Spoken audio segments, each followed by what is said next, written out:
Olá, caros alunos, iniciemos mais uma aula de filosofia. Esta será a última aula de Santo Agostinho. Eu vou falar de dois temas que me atraíram muito em Santo Agostinho. Quando eu estudei Santo Agostinho pela primeira vez, eu fiquei fascinado pela questão que ele se coloca a respeito do tempo. Quem que nunca se pegou pensando a respeito do tempo, né? Pensando o que é o passado, o que é o presente, o futuro, que duração tem o presente, né? Então, Santo Agostinho, ele inicia essa investigação a partir da pergunta: o que que fazia Deus antes de criar o céu e a terra? Como nós vimos, né, a preocupação dele é exatamente teológica, né, conciliar fé e razão. Então, a primeira coisa é, o que que Deus fazia antes de criar a terra, de criar o mundo? A resposta que ele apontou para essa pergunta foi a seguinte: olha, se Deus é o criador de todas as coisas, do céu e da terra, então antes disso não havia tempo. O tempo é uma criação de Deus. E essa pergunta então não tem sentido, porque põe para Deus uma categoria que é nossa, que é para a criatura, né? Então a gente acaba cometendo um erro estrutural. Ou seja, a ideia de tempo, de eternidade, são duas dimensões incomensuráveis. Muitos dos erros cometidos pelos homens, quando falam de Deus, como nessa pergunta, nascem da aplicação indevida que a gente tem do tempo ao eterno, né, que é uma coisa totalmente diferente de tempo, né? Então, quando a gente pensa em Deus, a gente não pode pensar com a nossa categoria humana, né? Segundo ele, a gente tem que pensar, não tem como pensar Deus dessa forma, né? Então, o que que seria o tempo? O tempo, ele implicaria passado, presente e futuro. Mas o passado não é e o futuro ainda não é. Então, o que que seria o passado? A resposta seria contraditória, porque ele não é, ele já foi. E o futuro também não é, porque ainda não é. E o presente, como que a gente pode medi-lo? O salto do futuro para o passado é mais rápido que o pensamento. Veja bem, enquanto eu falo sobre o presente, essa fala minha já se torna automaticamente passado. Na realidade, o ser do presente é um contínuo deixar de ser, um tender continuamente ao não ser. Lembra um pouco Heráclito de Éfeso, lembra-se disso? Santo Agostinho, ele destaca que, na realidade, o tempo ele só existe no espírito do ser humano, né? Porque é no espírito do ser humano que se mantém presentes tanto o passado como o presente como o futuro. Ou seja, o futuro como um anseio, né? O passado como uma saudade ou como uma lembrança, né? Ele sugere que nós deveríamos dizer que os tempos são três, né? O presente do passado, o presente do presente e o presente do futuro. E, de qualquer forma, é em nosso espírito que se encontram esses três tempos, que não são vistos em outra parte. O presente do passado seria a memória, né? O presente do presente seria a intuição, e o presente do futuro seria a espera. Então é mais ou menos essa ideia, né? Ou seja, você vivencia tudo no presente, na verdade, né? Tudo é vivenciado no presente, tanto o passado quanto o futuro são vivenciados no presente. Mas mesmo tendo uma ligação com o movimento, o tempo ele não está em movimento e nas coisas em movimento, mas sim na alma, né? Mais precisamente, conforme se revela estruturalmente ligado à memória, à intuição, à espera, o tempo pertence à alma, né? Então é uma extensão da alma. Então, por aí você já começa a perceber a distinção com Heráclito de Éfeso. Outra questão interessante abordada por Santo Agostinho em sua obra é o problema do mal. Essa também é uma questão que me atraiu muito em Santo Agostinho, né?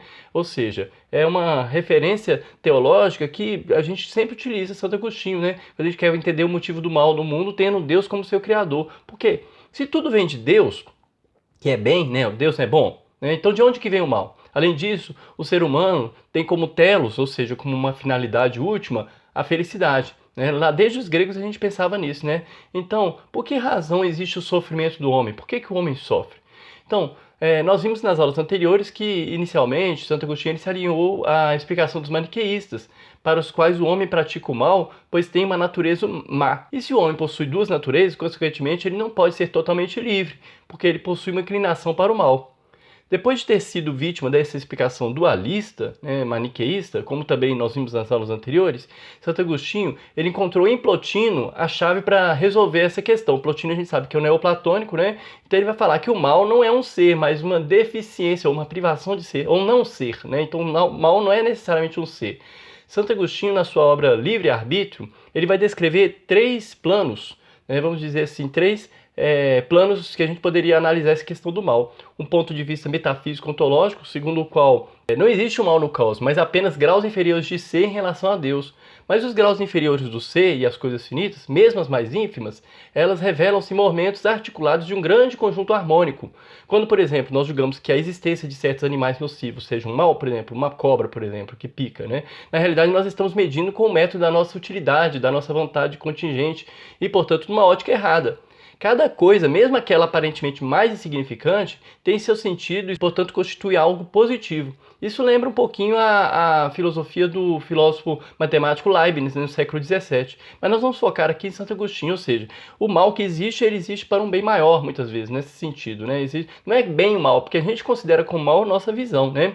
Outro plano que ele coloca é o moral, né? No qual o mal seria sinônimo de pecado. E o pecado depende da má vontade. A má vontade ela não tem uma causa eficiente, como dizia Aristóteles, mas sim uma causa deficiente. Por sua natureza, a vontade ela deveria tender ao bem supremo.